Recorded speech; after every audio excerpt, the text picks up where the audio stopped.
There are a number of places in this country and in Canada where Native women are abducted, assaulted, killed at a much higher rate than other groups. Here's some stats for you. As of 2016, there were 5,712 incidents of missing and murdered Native women in the United States. Out of those 5,712, only 116 cases have been opened by the Department of Justice. Between 2005 and 2009, 67% of the cases were declined by the U.S. attorneys. It's a big issue, not just with jurisdictions and all of these things. It is a rampant problem. People don't know how big of an issue this is. The thing that keeps me going is when I turn on my email and somebody writes to me and says things like, hey, I watched your live stream. I got to see my family. I'm a little older, not able to travel to see my grandson dance or something, something along those lines. It's like, okay, this is good. This is why we do the things we do, right? Welcome back to Flipping the Lid. You know what we do here by now. We love to have real, raw conversations with some of the most impactful and influential people who are creating change in this world, who are impacting lives and who are bringing people together, right? That can be in business, that can be in community, that can be in a whole variety of things, and sometimes those all blend, right? Today, we've got someone that has been on my live before. I really loved the vibe, the conversation, the back and forth, and ultimately the heart that drives this man. His heart has brought not only communities of people together, but he's also utilized a number of skills in digital marketing and other ways of actually helping people step into what they want, how they do it. And he works with large groups of people. He also works with individuals to help them step into it. But this guy travels. He's an interesting guy, and he has a really deep knowledge around really the foundation of what started this country to begin with, way back when. So all that said, my friend, I am so excited to have you here with us today.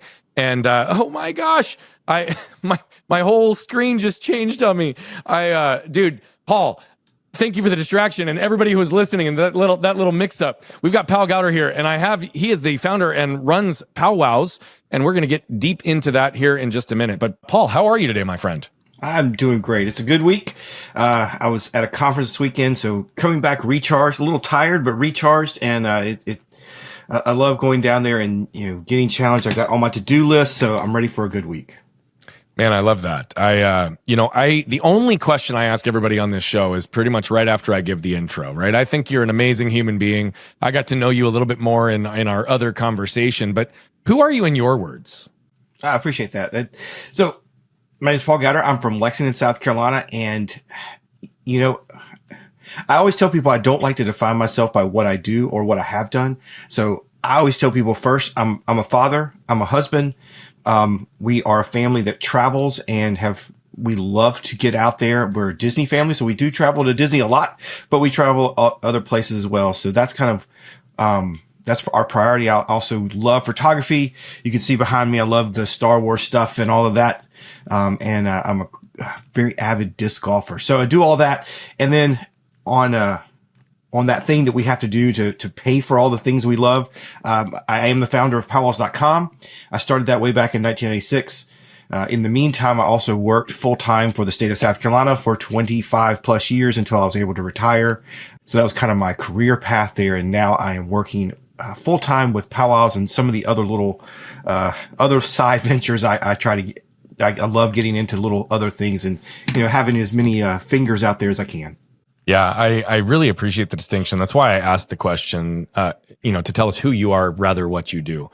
It's also why I try to highlight, even in sometimes our intros, not just the professional highlights, but just how people move through the world and the way that they operate. I love that you identify as a father and a husband first, right? I say the same thing. I've said that for a long time, and I always lead with that because my actions were not always congruent, at least for me, in that stage of my world. And so it's not only a reminder, but grounding around, again, my values as well as where my actions get driven. Right. One of the things that I've appreciated about getting to know you, and we'll just start here because I know that you were just at Podfest, right? You've really gotten deeply ingrained in both the podcasting world, the digital marketing world, through a variety of both your professional ventures and with what you've done at Powwows and other areas. I know a ton of people at Podfest as well. It's a great organization. But what you had also said is you kind of came back, you've got your to-do lists, you've got your focus areas on what you want to improve. And that's really where I want to kind of start is like, that's a community in and of itself, right? Yeah. Podcasters who are helping share other people's stories, who are making investments to create conversations, connections, and goodness. and you went into another community despite the fact that you've been running a number of your own. And Right. I'd love to understand the impact of, for example, that event and the Podfest community on you. And what are some of those takeaways that you extracted from that experience that you're now going to integrate into your go forward strategies? So I think this was my third Podfest, and the other two times I went, I participated in panel discussions. This time was the first time I kind of did a talk just by myself. I was on another panel too, but I had a talk. And so that's one of the things I'm coming out of this with is an enjoyment for doing that kind of thing. I want to do that more. My to-do list for that though is I had so many people reach out, and I've got more people on my newsletter. I want to do a good job of giving them value and helping them move forward in some of the issues and problems they're having. So I want to meet them where they are and try to help them. But then takeaways too. I was very fortunate to be with my friend Lou Mangello, who does WDW Radio Podcast. A group of us were there with him when he was inducted into the Hall of Fame this year, the Podcasting Hall of Fame. Getting to see him talk about his journey as a podcaster, but also the other inductees, and that was pretty inspirational to hear. I mean, I've known Lou for a long time, so I know his story, but hearing these other people and the different paths they took and what podcasting has meant to them, it renewed my appreciation for the medium. It's one of those things I love doing. I need to be better and more consistent at it, with the shows I do. And then just hanging up, I do a lot with Ecamm. And they had a really cool booth where they had little studio set up where people would go in and record their own shows right there. And so I hung out in their area for a while and met a lot of people and was able to talk with different podcasters from all over. So that was really fun. But it's just coming out of that with an appreciation, again, renewed appreciation for what we can do with podcasting. And I love one of the things Lou said, and I think is so true, is you never know who's listening on the other end. Whether it's somebody who's struggling and listening to your show to just get through the day, or if it's somebody out there that maybe can help you and wants to collaborate, you just don't know. And the vanity metrics are cool. But it's that one-on-one engagement. And if you help one person, then your podcast is a success. So it's really keeping that focus in mind when I start doing these shows. Yeah, I very, very, very much agree with that philosophy. There's a strategy that we teach in our mastermind, and I've helped deploy a number of other people's that focuses kind of on that exact concept, right? And also understanding in this medium how to effectively and ethically, scale a brand reach and impact through other people's mediums and platforms, right? Through relationships, by adding value and creating impact. And, that's why, I've been a guest on over 1,000 shows in the last 4 years, and I don't distinguish between the size of the show, right? Like, Have I been on some of the biggest? Yes. Have I been on ones that have like 5 or a startup? Absolutely. And to that point, exactly, that's what's been really interesting is you're right. You never know. You don't know who's listening and for how long and across how many sources. You don't know always, sometimes until they reach out, and sometimes years later, right? And it's a very interesting thing. But again, the trajectory of that medium, I do believe, is for those of us who appreciate understanding history and culture and helping guide and create impact, it's a medium that we have access to. In fact, there was a report last year that suggested that podcasters and podcasting is actually, in America, it's surpassed as the number one trusted media source over above a whole variety of the other ones because of the deep relationships that people get consistently through the show. This is something that you've done for a very long time in helping build communities, right? Powwows.com is the leading online community for Native American arts and culture, and it has been for 25 years since you founded it in 1996. Yeah. Again, this is marketing strategies, but this is also about people and bringing people together and telling stories and understandings. And so, yes, we're going to get into the detail of all of that, but why don't you take us back a little bit to the beginning of what caused you to start that in the first place? What about your story and your life drove you to recognize the need that you ultimately filled? Yeah. I like to tell people that when they ask me that question, I'm an accidental entrepreneur. I think I would have ended up doing something entrepreneurial. My dad was always big into not just working one job, but working as many as you can to create the life that you wanted. And so I knew I probably would have been doing something else no matter what career I would have gone through. But I did not set out. I did not build Powwows.com to be a business. When I was in grad school is when I was playing with HTML and I always loved tinkering with computers. growing up. So I was just building web pages about things I knew. I built 2 web pages back in 1996. One was on vintage Star Wars toy collecting, and you can't see it, but right here beside me is my entire collection, complete collection of loose Star Wars vintage toy figures. So I still have those, but that was back when there were no other movies. It was just a trilogy. Disney had not purchased Star Wars. There was no content coming out. So that just sat there. There was a few of us in that world that enjoyed kind of sharing and building those things, but it's still out there. And exactly how I built it in 1986 with the, the flashing graphics and all that stuff of the time, right? But I also, that was when I was really discovering powwows, and I had friends taking me and teaching me, what the songs meant, taking me around North Carolina, South Carolina to some of the powwows and learning that whole tradition. And so I just built a few pages like, here's what I've learned. This is really cool. Check this out. And it was just a way for me just to put some content out there. I didn't expect it to be like a website and something that people came to, but they did. And the immediate questions that I started getting is 2 things. One, people wanted to know where powwows were. Still to this day, they either use our event calendar, or powwows still pass out paper flyers, or nowadays PDFs or graphics that are sent around the internet. So that was the first thing, is where are powwows and how can we get to them? The other thing is everybody wanted to talk to each other, and people wanted to have that same community feel online as they did when they were at an actual powwow.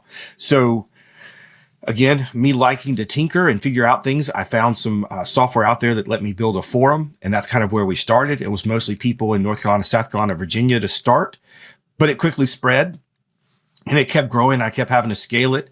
At some point we had bills, and that's when I had to figure out, how can are there things we can do to make this, pay for itself? But it wasn't like, it was years into it before we actually said, oh, maybe this could be a business.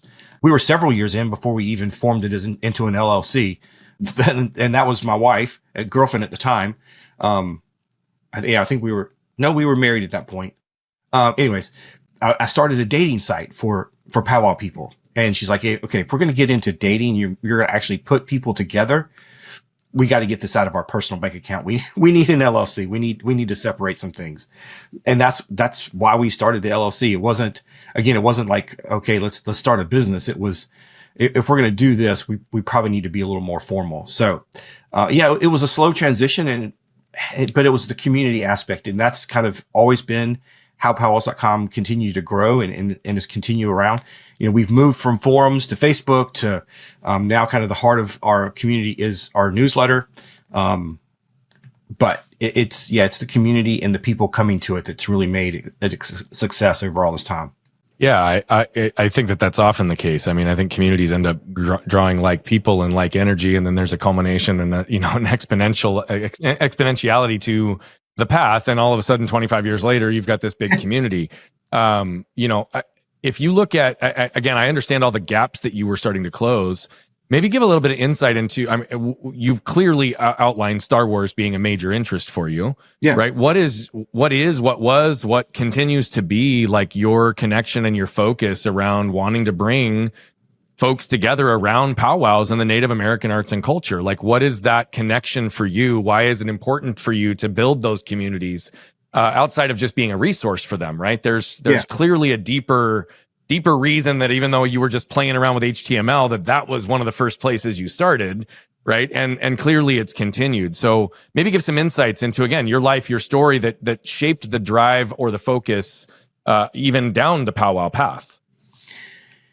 Yeah, I participated in powwows for a long time as a dancer, singer, organizer. I helped put on the powwow here in Columbia, South Carolina for a number of years, and ran things that way. And I always loved helping, whether it was the powwow here I was running or going to other powwows and helping them find ways to make it bigger, to get more people. And when we figured out that we could help spread the word through the online medium, that's the kind of thing that gets me excited, is not necessarily like trying to figure out how I can get more people to see my picture, or my profile. It's, can we get more people to go to a little powwow in North Carolina, right? Like the last, last episode of the podcast.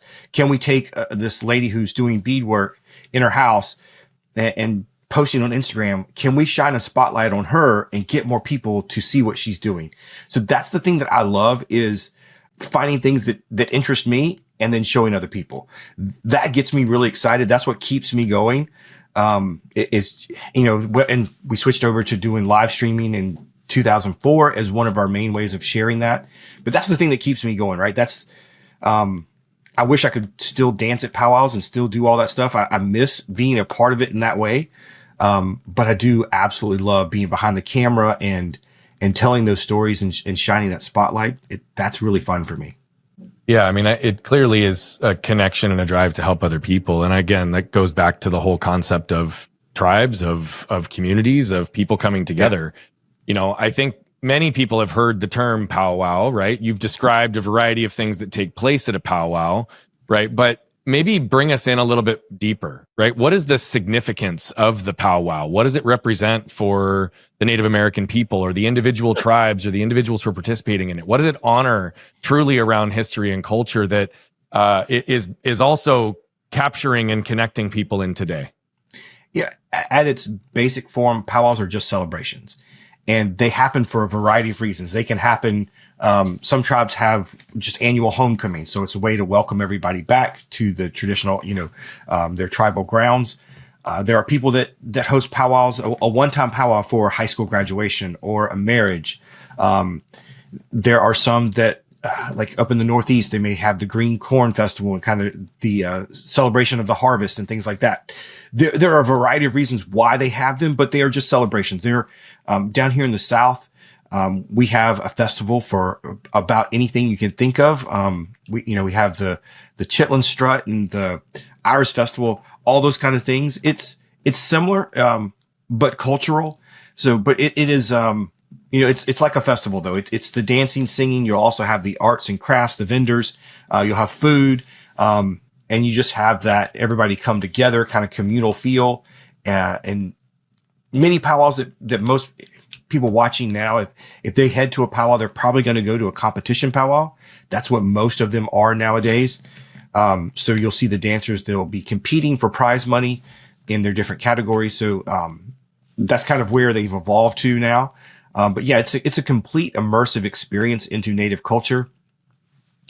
Not all tribes did powwows originally, but it has kind of spread, and a lot of tribes now do host an annual powwow, maybe in addition to their traditional tribal dances. I love going out to California. We go to the Morongo powwow, and while they were not powwow people, they've been hosting this powwow for like 15 years now, but they still feature their bird dancing and bird singing, which is their culture. They highlight that at the powwow and have a whole night of just bird dancing and bird singing.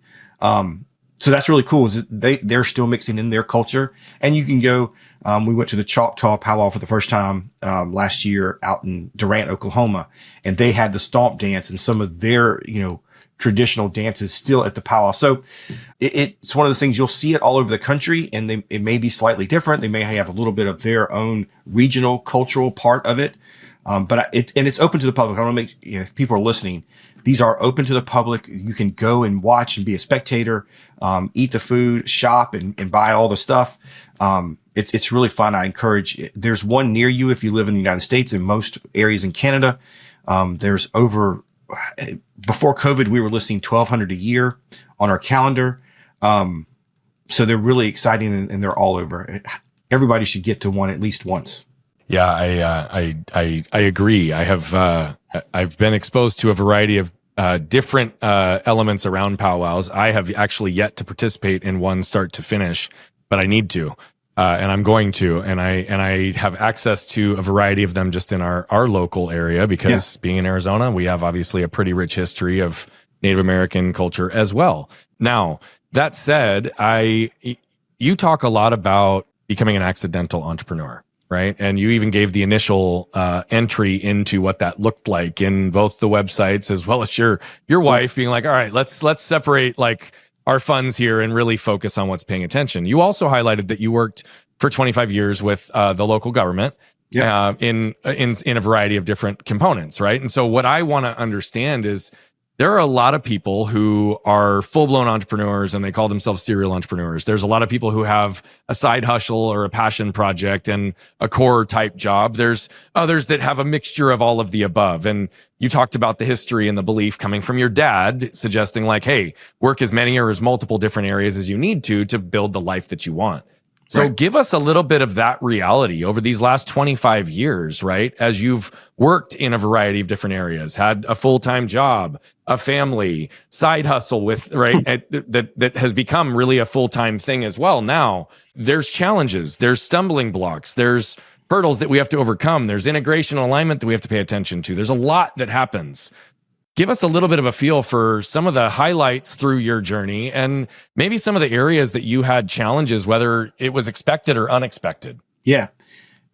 So there wasn't a single moment that we made this decision, but there were a couple of things along the way that made my wife and I kind of have the philosophy that we do now. And that is, if we're going to work side hustles, if we're going to put time and effort into this, that we wanted to know why we were doing it. And so for us as a family, we prioritize travel.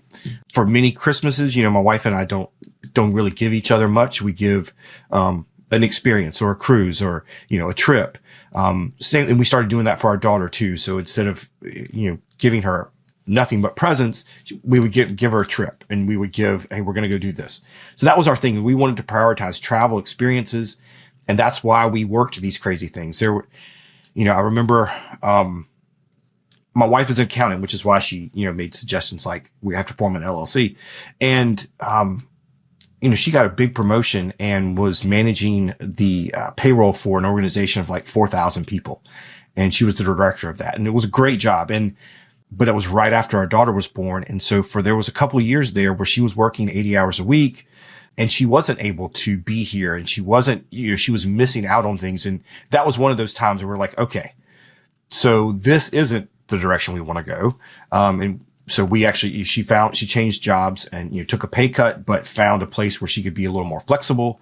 So that was, that kind of drove me and where I went in state government too is, I chose to stay at a job for a long time that gave me flexibility, that I had the ability to do what I needed to. And, as far as like travel and being with, going to my daughter's recitals or soccer games or marching band in high school, those kind of things. So that's kind of why we did things the way we did, is it was always, trying to figure out ways that we could continue to travel. And, it hasn't always been easy, right? And, there's, I think any business has cycles where, revenue's great, revenue's bad. It goes up and down. So we've had to, over the years, we've worked all kinds of side jobs. And, when I was, let's see, I've been a portrait photographer, an event photographer. We've done eBay and off and on reselling.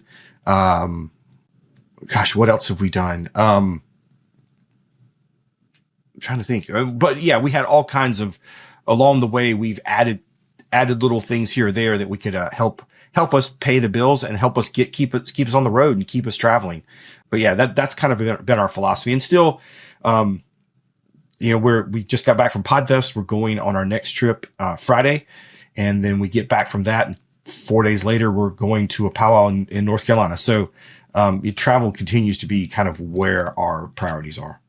Yeah. And I do appreciate too that you kind of started that by just saying that we had to kind of get clear on why, right? Similar to how I was even wanting to understand the antithesis of powwows to begin with. It's kind of that why, right? And oftentimes as entrepreneurs, right, we are creating solutions to problems that we have either directly faced in our own lives or a passion that we want to further extend or a solution that maybe people don't even know there's a problem too, right? And so it does become meaningful. One of my mentors used to say this, and I say it often as well now. The kind of one of the first and beginning rules of business is just to remain in business for one more day. And what do I mean by that, right? Like the ups and the downs, the falls, right? The money comes and goes for many different people. There's challenges, there are different cycles. And you even just suggested it, right? I often highlight to people that if you want to chase your dream, if you're clear on who you are, what you want, you're clear on the whys that go into it, and you are intentional in how you align those actions, then it's just a matter of like, well, where does that weigh out over time, right? There are entrepreneurs that carry so much shame because they're struggling with cash flow in their business, but they don't want to go get a part-time or another job to be able to supplement some cash flow, right? And they may not have the ability to charge an hourly rate that offsets it. And so even the dynamic that I appreciated is it's like, yeah, we've tried all these different things, right? But the couple of commons were family, prioritization of kids, and the freedom to be able to raise the family that you want the most, travel, which connected all of it, and then it was the mediums that helped you get there. Yes. Versus the reverse hierarchy that most people put in place, which is business, and then they say all these other things, but they may not happen, right? You often not only have lived your life by showing what can be possible, but you teach a lot of that as well today. And so powwows remained over 25 years. What's the contrast between powwows and your full-time job for those 25 years? What were the things that fed you? What were the challenges in making them both kind of survive over those periods of time? You know, where did they complement each other? Where did they conflict in within that 25-year window? Oh, so many things. You know, I mean, there were lots of times. Even I can remember the first thing that popped in my head when you said that is I remember being on a trip at Disney World, one of my daughter's first trips. I think it was her second trip actually, and we had a server crash on powwows.com, and I thought it was something minor. And I was like, oh, y'all just go down in the lobby, get some breakfast. I'll be down in a second and then we'll hit the parks. And it was longer and it was a bigger problem than, you know, and so it's sitting in that hotel room, knowing that my family's down there waiting for me to take on the day. There was a lot of times like that. Right. And there were at my full-time job, there were a lot of days that I didn't go to lunch with a group of people. I would go and sit in my car and work. Or, you know, stay up late at night and finish things. You know, we did that because that's just how we wanted to do things. It was when my daughter was young, you know, it was waiting until she was napping and then I could get some work done. But it also complemented, right? We were able to, I took her to the biggest powwow, in the country, Gathering Nations. I was able to take her with me one year and she helped me do the live streaming.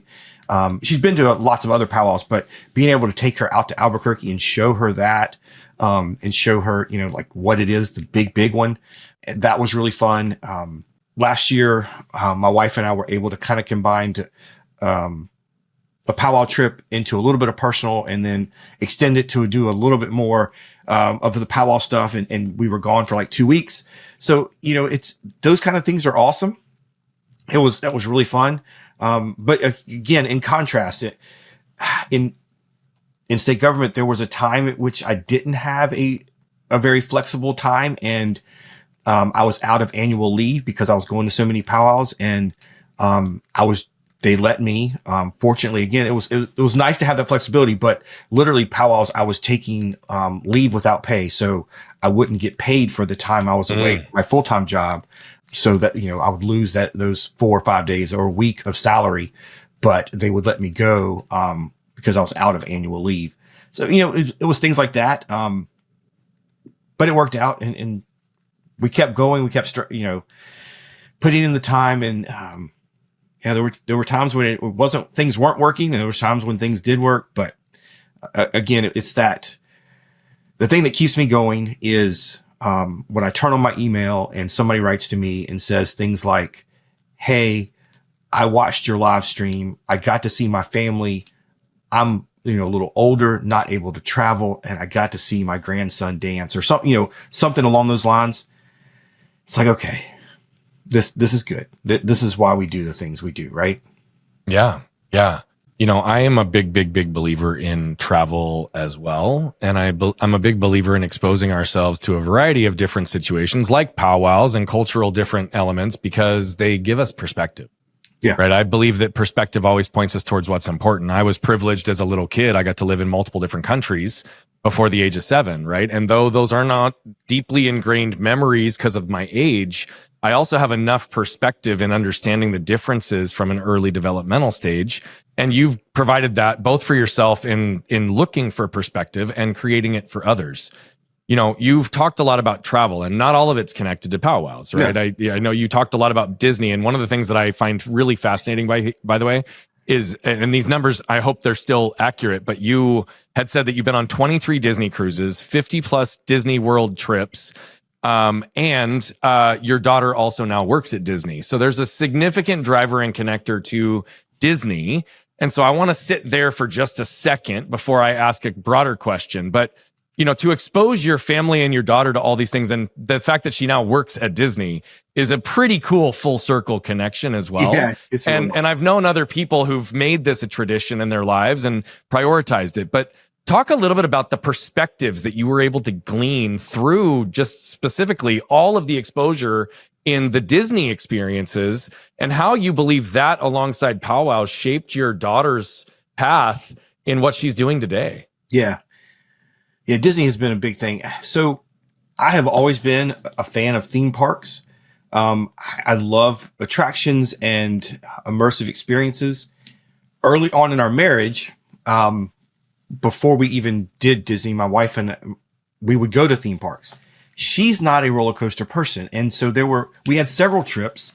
I remember one for my birthday, we went down and did Universal and SeaWorld so that I could ride all the roller coasters there.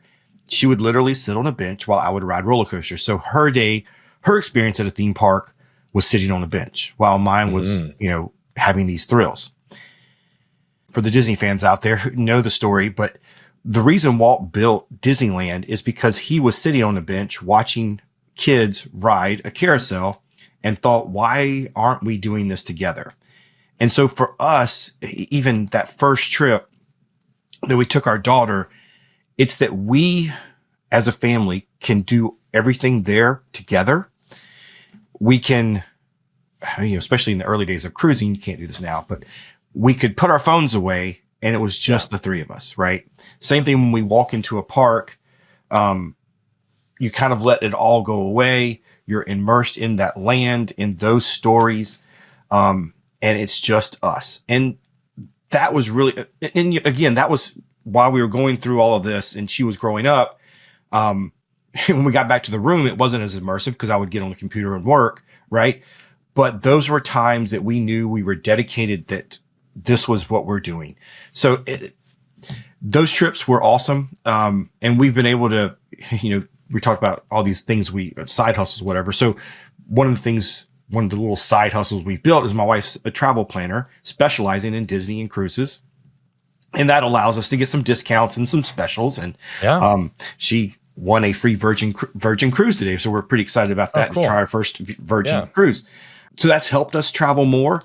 But yeah, it's always about, especially the Disney side, is that we can go get away, strip out some of the other stuff around us and just be the three of us. And it's really cool to see our daughter doing that. She was in the Disney College program for a year, and we were there on our trip to Podfest was in Orlando. So we actually got to go and see her work her last Disney College program shift. She's moving over to just being a regular part-time cast member for Disney. But, we were sitting there, her DCP or Disney College program role, she worked the Mini Adventures of Winnie the Pooh and the Teacups. And everybody who knows Disney, you've seen the Teacups, right? It is a classic attraction. So we're standing there watching her run the Teacups.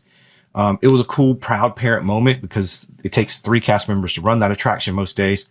She was the most senior there, having been there a year. It was kind of cool to see her making phone calls when there was a problem, that something broke down, and kind of that was really cool. But then it was also that little moment, and I'm gonna try not to get choked up, but we saw a family. We were standing at the exit, and a family had a little boy. He couldn't have been more than like 4, and when they took him out of the teacup, he lost it. He wanted to be back in that teacup so bad, and he was just wailing. And I'm watching it in my head. I'm like, what's Brooke going to do? Because they had already gone through the exit, which is a big thing. You're not supposed to let people back into the exit, right? It's a safety thing. But I saw her make eye contact with the dad. It's like, come on, get back in. And she slipped him back into the ride, and the little boy immediately smiled on his face. I'm like, those are the little moments, right? She made it something special. And that's what cast members do all day long. And to see her do that and to see her make a little magic was pretty cool. Yeah. And I mean, I'm a big believer that There really is nature and nurture in who we are, right? We're born as who we are, but often our experiences, our Yeah. behavioral patterns, our environmental, conditioning, shapes a lot of how we operate in the world. And that doesn't take away from independent thought. And so clearly that's also an extension of the way that you have created magic for so many other people because of the perspectives that you've gleaned. If we shift off of Disney for just a second, what are some of the other ways or places that you've traveled that were most impactful for you or your collective family, and why? One that's sticking out right now, my daughter was not with us because she was working. But we went to Alaska this summer for the first time. That was an incredible experience to see nature in that way, being up close to so much pristine, untouched.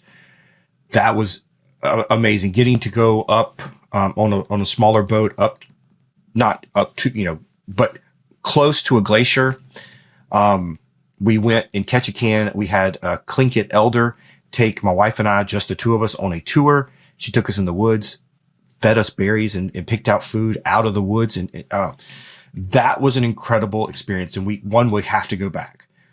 As a family, probably the one that we still talk about the most is two, I will say. One was one of our first cruises, on Disney. If you know, Disney does a really great job with their kids programs on their ships. And there were a couple of cast on that ship that kind of took Brooke under their wing and spent a lot of time with her, which is kind of what fed her and wanted her to be a cast member. Her ultimate goal is to be on a ship and to work in that program and do what those people are doing. So that one sticks out just because we spent so much time doing the arts and crafts as a family and hanging out with these cast members in the kids area. That one, just because of those relationships, that one will always stand out. But then for Brooke's high school graduation, we took an Adventures by Disney trip, something we had saved up for years. And it was a 7-day guided tour through Italy. And because my wife gets specials, we found a rate for travel agents on a cruise while we were there. So after the 7-day Italy tour, we got on a Disney cruise ship and spent 7 nights going around the Med. That spending that it worked out to be, I think we were gone 27 days. For the three of us at that age, she was 18, to be together for that long, that's time that we'll never get back. We'll never regret doing that. It was hard. It was expensive. Work suffered, all those things, right? But I would do it again in a heartbeat. That was such a great trip. Not only did we get to see things that, to go into the Roman Colosseum, something I studied as a kid, taking Latin or whatever, being able to stand in the Sistine Chapel, all just amazing experiences, but it was that time together. That was just incredible. Yeah. Yeah. I'm grounded in just how clear you are in your priorities around family and time. And, a lot of what you are talking about without even using some of these words is your ability to also be present in as many areas of your life as possible. Yeah. Right. And, we have talked about this kind of intentional integration of our lives. I often teach people that you truly can live your life if you are clear and you create intentional alignment. Like, you really can live a life where you have it all. You may not have it all right now, and you may not have it all in every single moment all at the same time. But you truly can have all the things that matter to you and all the people and all the moments that matter to you in your life. But it does require you to be present and intentional in all of that. And you clearly have done that. You also have insinuated in many situations through your conversations the power of story, right? The power of story as it relates to our understanding of each other, as it relates to learning and growing in perspectives, right? And all of the variety of different tribes that you've interacted with. And again, not all of them having a history of powwows, but many of them learning or having had formal celebrations, up to and including the Alaska trip, where you're getting to literally forage with people who've been on the land for hundreds of years, thousands of years, right? Who understand the ways to use the land. It's a beautiful thing. A lot of powwows really is about story. Yes. It's about highlighting and capturing the moments that exist, the celebrations that exist, the raw emotions that exist, the first time people dance, the multi-generational elements of that culture. And so that's what I'd like you to focus on for just a minute. Why is storytelling and highlighting story such an important area of focus for you? And I see this not just in powwows, but through your life. Like, where do stories fit in, and how can we utilize them to shorten our own path to growth? I've always loved to share stories, and when I learn something that I think is cool, I want to share it. Whether it's, a cool story about a Star Wars toy, or a cool fact about Disney. If you ever go into the Disney parks with me, I'm going to be the one telling you all the little details and intricacies and all that stuff. And the same thing in the powwow world. The reason I started a podcast even to begin with is because I felt very lucky that when I would go to powwows, I would get to meet some people that not everybody gets to meet in the powwow world, right? And I would come home and I would tell Kelly, like, oh my God, I got to meet so-and-so. I got to meet so-and-so. This is so cool. And it was, I'm like, I have to tell their stories. I want other people to hear what these guys are saying. So that was why I started the whole podcast, is because I just wanted to share what I was learning and what I was getting to see. I think that's how we relate to each other, is story. Even in my weekly email newsletter, most of it's like, here's what we published on powwows.com. We might have a sticker this week for sale. It's all the normal stuff, but I always reserve the top of the email where I can just talk. And whether it's, the one I sent out yesterday is talking about, I just took a trip to Orlando and kind of what happened. Or it's, about a trip we're planning or whatever, right?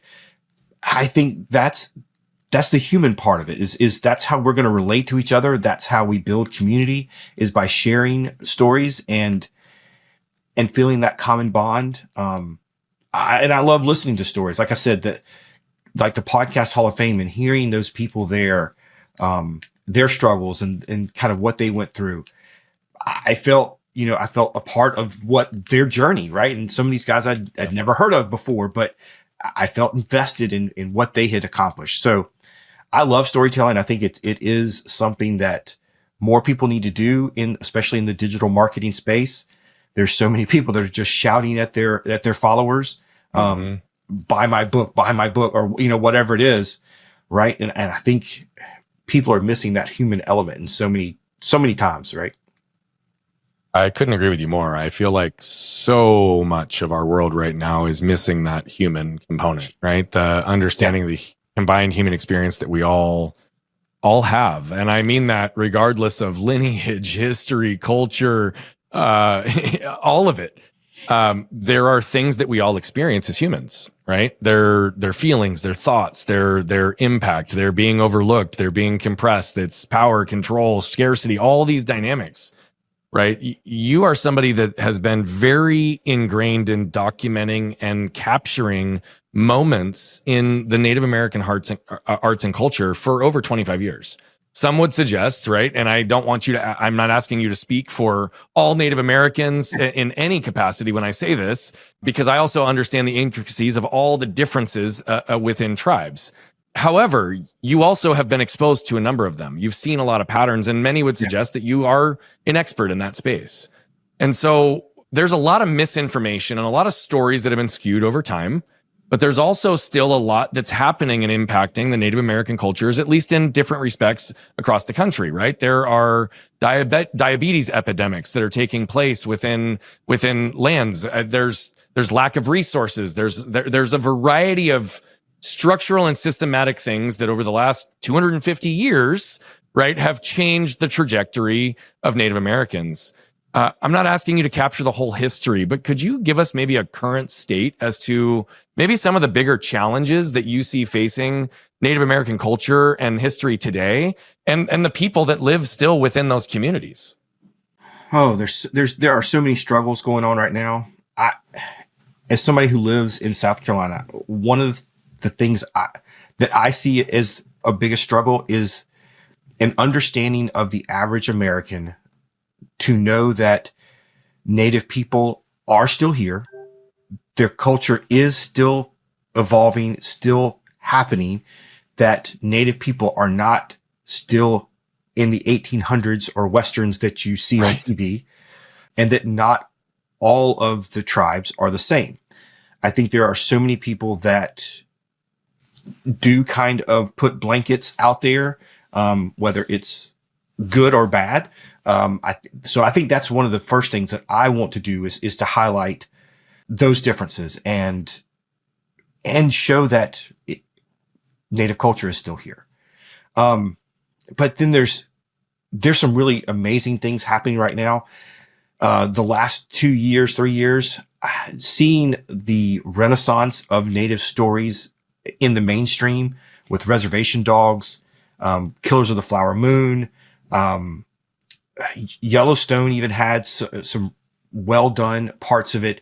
And so there's so many others, right? It's really been amazing to see these stories get told for the everyday person to watch.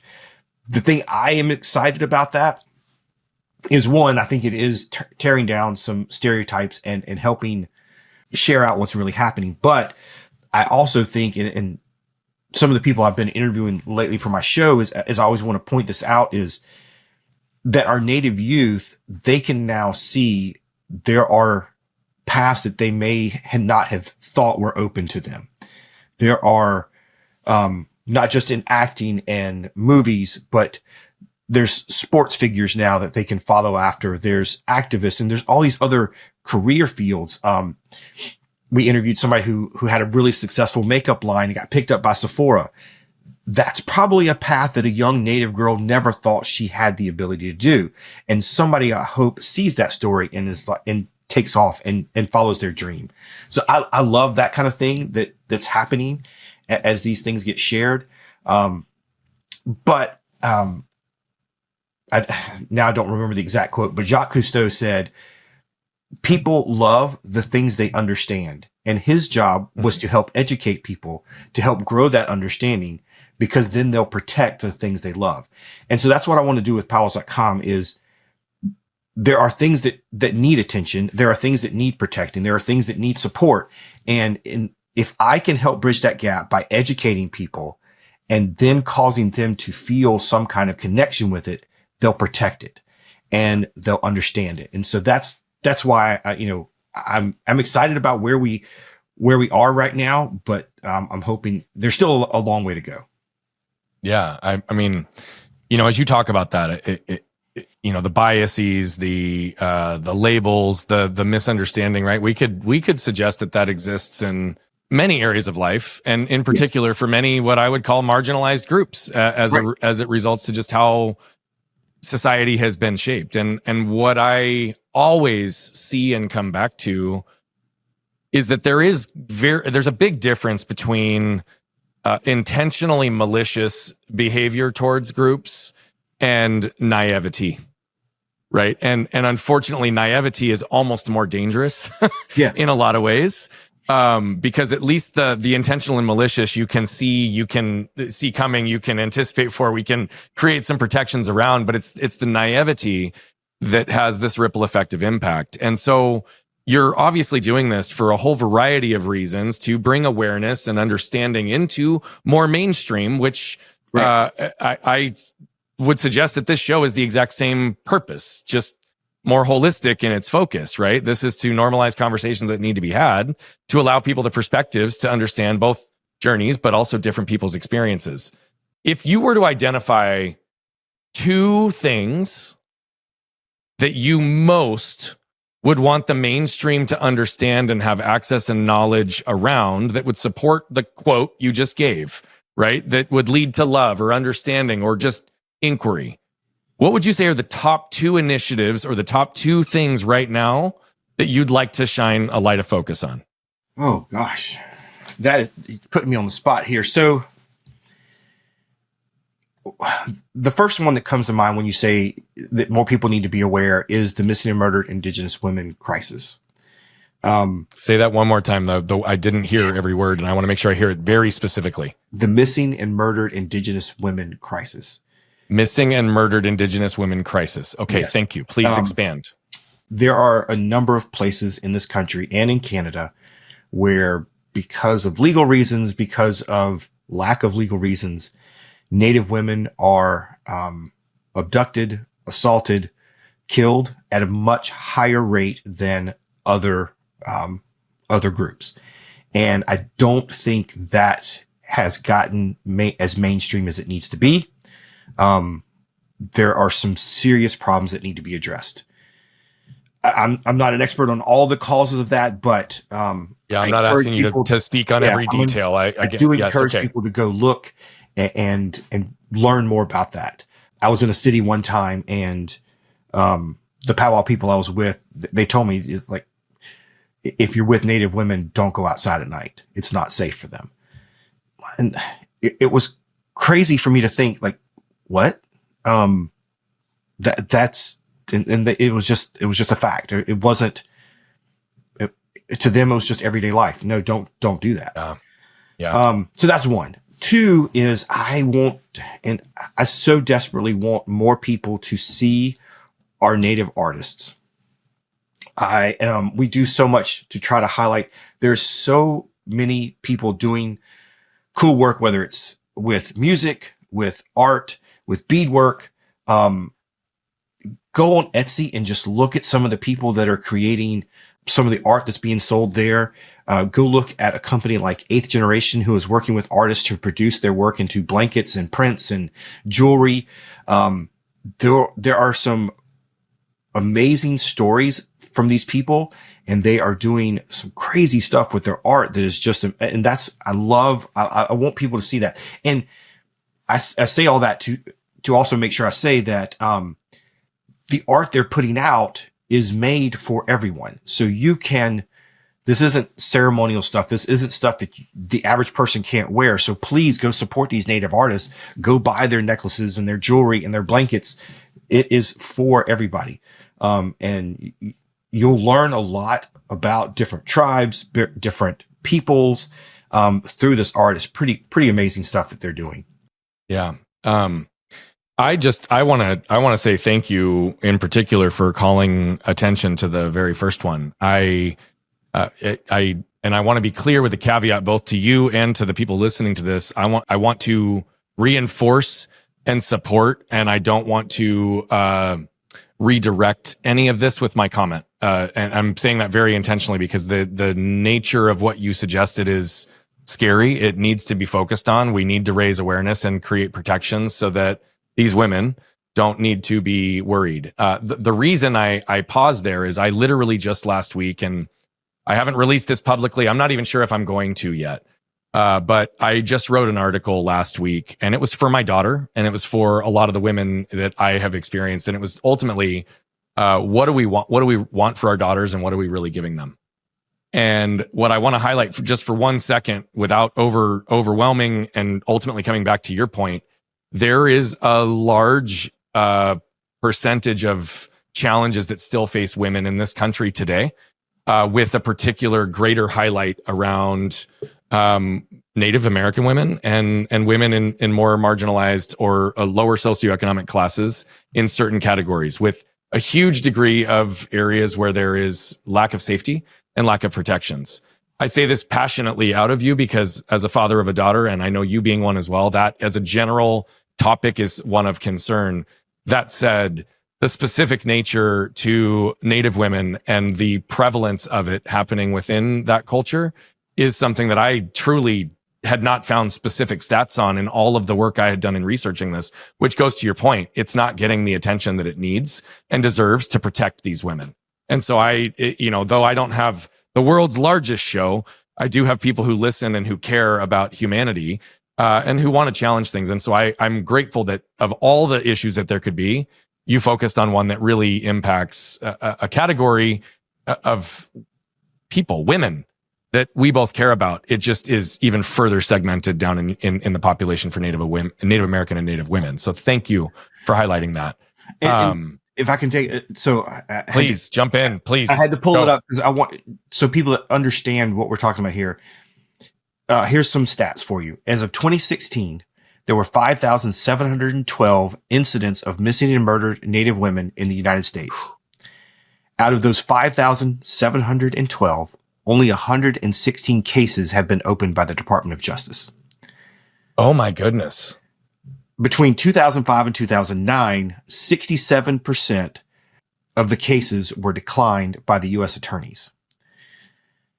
It's a big issue, not just with jurisdictions and all of these things. It is a rampant problem that it just people don't know how big of an issue this is. There's some great documentaries on it. There's some great there's a TV show that does a really good job of highlighting it, and now I forgot the name of it, but I'm going to find it here in a second. But yeah, I highly encourage people to go visit places like nativehope.org. There is the Missing and Murdered Indigenous Women National Indigenous Women's Resource Center. They're doing a lot for the MMIW program. It just doesn't get the attention. These aren't headline grabbing cases, unfortunately, and people just don't know about it. Well, and it sounds like to a pretty significant degree, I mean, just based on the stats you outlined, it's also not even getting the attention from the systems that could create some level of protection for these women. Yeah. And largely my guess would be, to your point, also because of the jurisdiction things, but I'm going to suggest that the kind of the systematic elements that have led to the lack of attention in that category within our country. And that's, I just, again, I'm grateful that you brought that up and that you shared those stats. And I would love it, even if you don't have the resources today, if you're able to send me the title of those movies or the shows, we'll put them in the show notes, because again, to me, it's about knowledge. It's about exposure. It's about perspective and allowing people to like see what's really going on. And so I'm grateful that you went there. I remember the TV show. It's Alaska Daily. It was on ABC, and it stars Hilary Swank. She's a journalist that gets involved in a couple of missing and murdered cases in Alaska. Highly recommend it. It will give you that personal perspective to help you understand. It's fictionalized, but this will just give you a taste of what's actually going on. It just gives you, again, stories that people can see themselves in, or see their loved ones in, or can see at least holistically to recognize like the challenges that we don't always see on the surface in day-to-day life, especially in the mainstream. And so I'm grateful for that. The piece that you focused on secondarily is actually something that I think connects a lot of our conversations and a lot of your life, which is this idea of creativity, right? The art that exists within the culture, and so many different mediums of art that you outline. There really is a richness to it. There is a history to a lot of it. There's actual cultural significance to a lot of the art as well, outside of just the creativity. I do believe, though, that creativity can be one of the greatest expressions of self, right? And you yourself have lived a highly creative life. You've been a photographer, right? An event photographer. You have documented these things. You've captured stories. You've found ways to communicate them in an online community to bring people together. You've, ultimately built your life creatively to have travel and family and everything in it.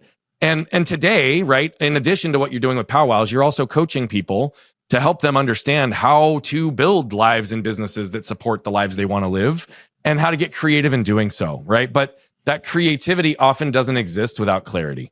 And so could you give a little bit of insight to your exploration around creativity, where and how you've needed to use it, right, to get yourself creative or to deploy clarity that you've already had in some area or another? It's critical to how we move through the world and how we tell these stories. But you've even gotten creative in understanding alternative revenue traffic with SEO and the decline of SEO, right? Like there's creativity in all of it. So give us some insights into creativity, how it's driven you, and again, where clarity has either been gained or achieved because of creativity.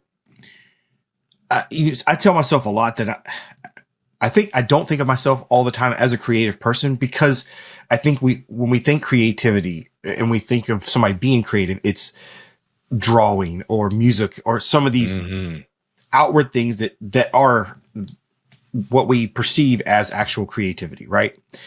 I've been fortunate to see Duncan Wardle speak twice.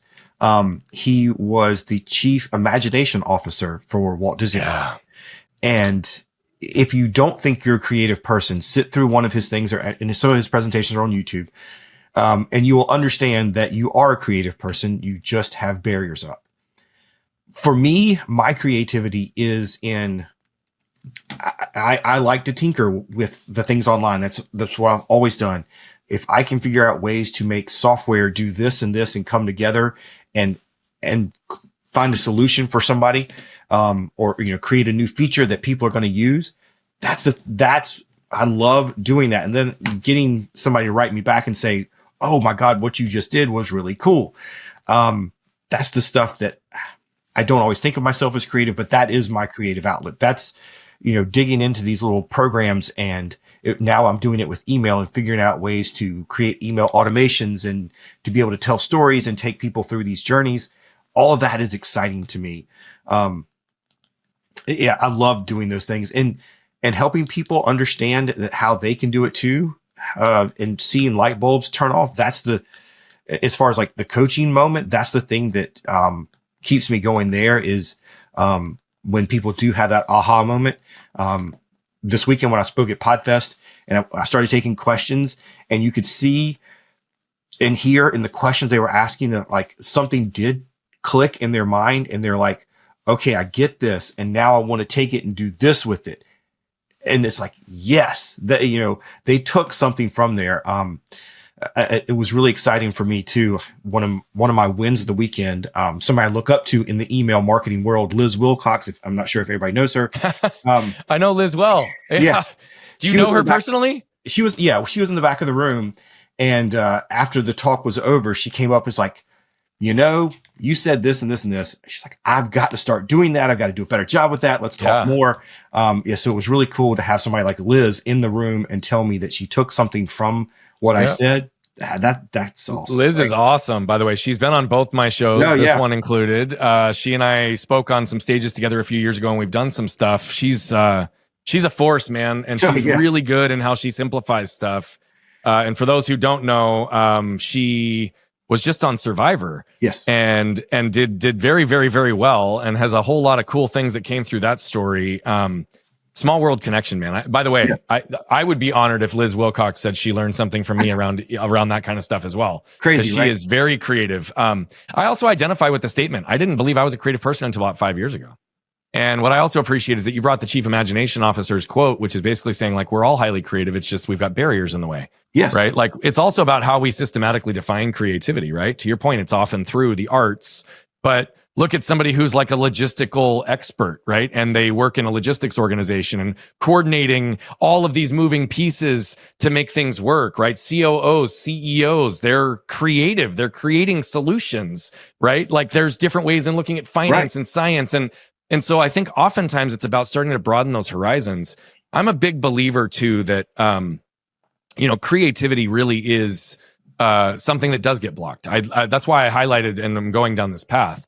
I often teach this concept of this second we protect ourselves, we actually disconnect ourselves from who we are and what we want, right? The second we protect ourselves, we disconnect ourselves from being seen and understood and ultimately connected at the deepest level, right? And ultimately, when we're disconnecting ourselves in those ways, we're disconnecting ourselves from those creative outlets that allow ourselves to do things. And why do some people not want to identify as a creative or be seen? Because of all the criticism, judgment, and shame, and such a subjective component in how we express what we're doing in life. And that connects to a whole variety of the topics that we've talked about today, right? Creativity is also starting to learn through perspective what we can learn from others and their creativity, and how do we get creative in creating those solutions for others. I'd like you, if you could, just give a little bit, just so that people can have some understanding. You guys have a pretty significant level of volume that drives through powwows.com. You guys have a lot of, monthly traffic. You've understood SEO, but to give some perspective to how large this community has become, could you give some understanding to like the traffic and the membership and the impact over the last 25 years in terms of the people that you have touched and are a part of the community? Yes. The community is amazing. On Facebook, we have 1.1 million followers. On YouTube, we are less than 600 people away from getting our play button at 100,000. Please go subscribe. I love that. Our email list is about 100,000. We have a Facebook group of 150,000. Those are all great numbers. Our first live stream of 2025 had about 1.6 million viewers. Wow. it's those numbers are just amazing. And sometimes they're hard to comprehend and understand. Even for me in how big it is. But yesterday, the numbers that I love, right? The numbers that have an impact on me, those numbers are great and they help drive, what we do. But yesterday I sent out an email, because President Biden in his last few minutes in office commuted the sentence of Leonard Peltier, who activists have been trying to get him pardoned or commuted for decades. I sent that email out like, hey, breaking news, this just happened.